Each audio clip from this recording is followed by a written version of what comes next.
Viral di media sosial video seorang penjual Thai tea yang mirip artis Dion Wiyoko. Video itu diunggah akun Instagram @henry.jonathan.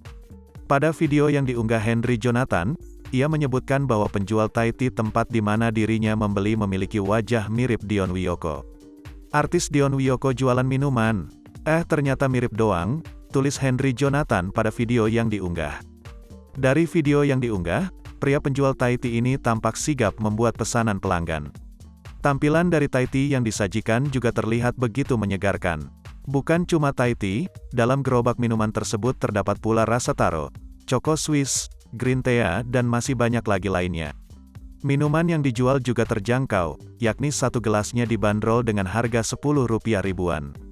Melihat wajah penjual Thai tea mirip Dion Wiyoko ini, tidak sedikit warganet ikut terheran-heran dan memberikan berbagai tanggapan mereka melalui kolom komentar.